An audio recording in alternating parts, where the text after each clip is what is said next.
O que eu faço, então, quando eu tiver para cair para mim uma lei ou um artigo que é gigante?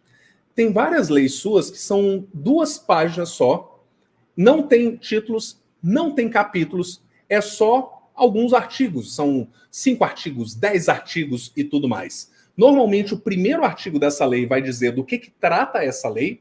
Normalmente, os 2 últimos artigos vão dizer essa lei entra em vigor, isso daqui é válido sobre... E aí a gente tem um miolo, efetivamente, dessas leis.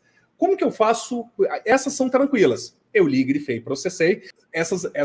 As leis que são mais simples ou pequenas, não estou dizendo que não sejam relevantes necessariamente. Tem muita lei pequena que é muito relevante. A de improbidade administrativa, por exemplo, ela é pequena, ela é rapidinho e tudo. Agora, se eu estou falando de uma lei gigante, se eu falo, por exemplo, das leis de diretrizes básicas da educação, se eu falo da lei de contabilidade, de contabilidade pública dentro do AFO, se eu vou falar de um regimento que seja importante para mim, se eu estou falando da própria Constituição e tudo mais, Tiago, deixa essas perguntas fora desse tema, eu vou responder lá no final. Como que eu faria com isso daqui? O que eu precisaria fazer dentro desse momento e desse instante? Como que eu faria isso com as leis gigantes? A primeira coisa é, da mesma ideia que um livro, eu vou imaginar que essa lei, ela seja, eu vou precisar montar como se fosse uma estante dessa lei. Quando você tem uma estante, eu tenho lugares específicos e eu posso ter o rótulo do que entra em cada um dos lugares. A primeira e mais importante coisa que eu preciso fazer é capturar a estrutura dessa lei, a estrutura desse conteúdo.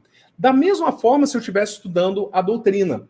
Dentro da doutrina, por exemplo, eu vou estudar o atos administrativos e ao invés de já entrar e pegar cada um deles, começar a anotar os conceitos, eu posso pegar qual é a estrutura dele todo. Então eu tenho, por exemplo, dentro dessa organização, simplesmente colocar, né? Então, Samuel, com certeza, né? Simplesmente colocar os itens do meu edital, os conceitos, requisitos, atributos, as espécies, as formas de distinção, a classificação. E dentro da classificação eu tenho a estrutura de cada uma delas. Eu sei que está pequenininho, mas veja que não tem, tirando o conceito, não existe nenhuma explicação de conteúdo. A única coisa que tem aqui é a organização da estrutura. O que está dentro de quê?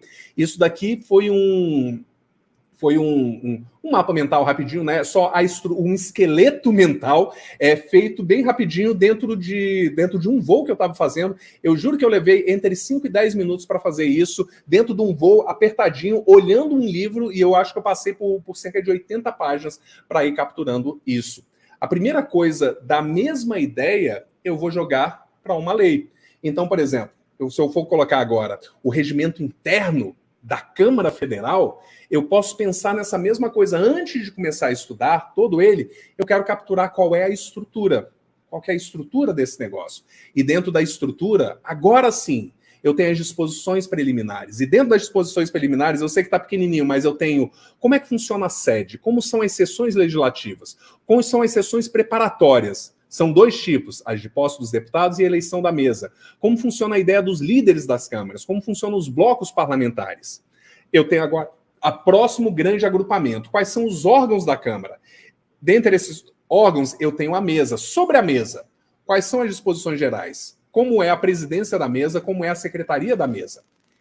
Eu tenho outros órgãos, o colégio de líderes, a procuradoria, a ouvidoria, e eu tenho comissões. Então, os órgãos da Câmara são 4 órgãos que a Câmara dos Deputados tem.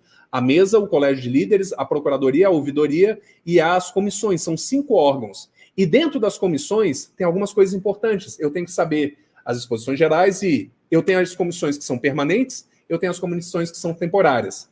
Eu tenho que entender como funciona a presidência das comissões, como são os impedimentos e as ausências, quais são as vagas, reuniões e por aí vai, nisso daqui.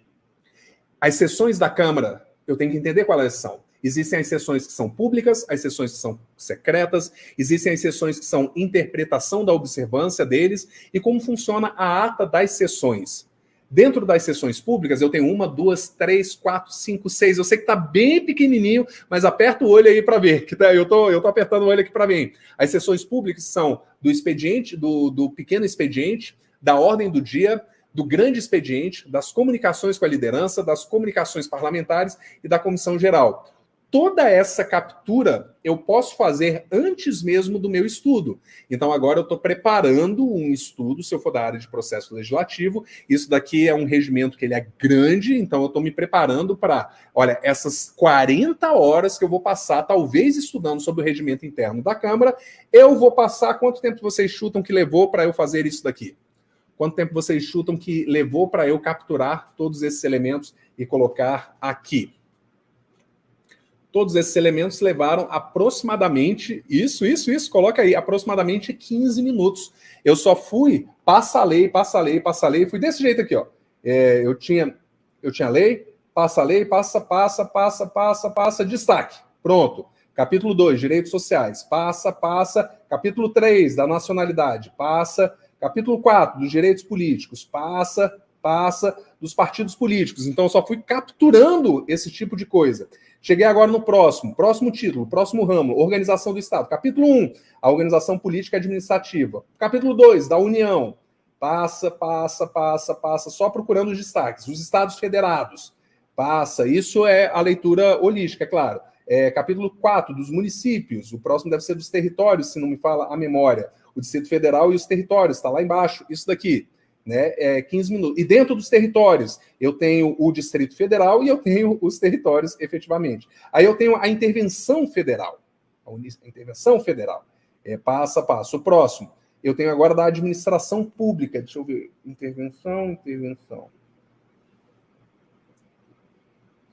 Então, e aí, quando eu for pegar isso daqui, cair, a União não intervirá nos estados, exceto para fazer o quê? Existem 5 motivos. A União só intervirá nos estados ou no Distrito Federal para manter a integridade nacional, repelir invasão estrangeira, por termo a grave comprometimento da ordem pública.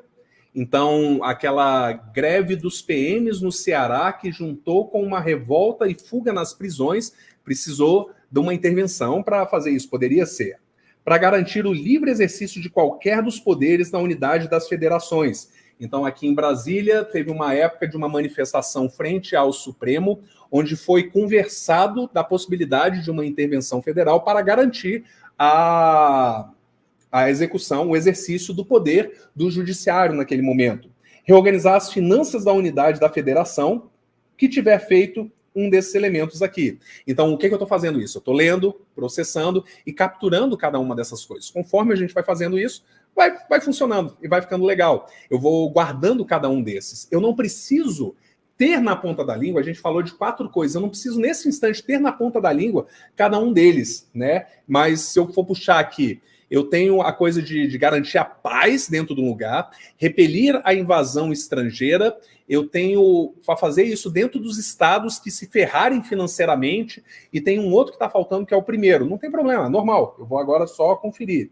Manter a integridade nacional. Isso quer dizer, se aqueles sulistas lá, o pessoal do Sul que vive dizendo, quero independência de vocês, eu vou embora, nós vamos fazer a nação dos Pampas. Eu digo, não pode, a união indissolúvel disso aqui. A união, ela pode fazer uma intervenção nesse momento. Mas voltando, a gente está falando sobre o quê? A gente está falando de artigos muito grandes. Então, como eu faço? A primeira coisa é capturar a estrutura. Eu vou entender qual é a estrutura grande da lei. Então, os títulos, os capítulos, se necessário, algumas outras partes dentro desses capítulos e tudo. E aí, ao conseguir pelo menos visualizar o que está dentro do quê, essa é a primeira etapa. Você vai dizer, Vitor, você é um gênio. Tá bom, eu sou, digamos que eu seja. Mas e que você não leve 15 minutos, você leve 1 hora para fazer algo que vai te ajudar ao longo de 40 horas de estudo. Tá valendo. Algo que vale muito a pena para vocês é fazerem algo similar a isso daqui na Constituição Federal. Se você estuda isso com frequência, com certeza você estuda e tudo mais. Não precisa fazer da Constituição inteira, precisa fazer dos capítulos que podem cair dentro da sua prova e tudo.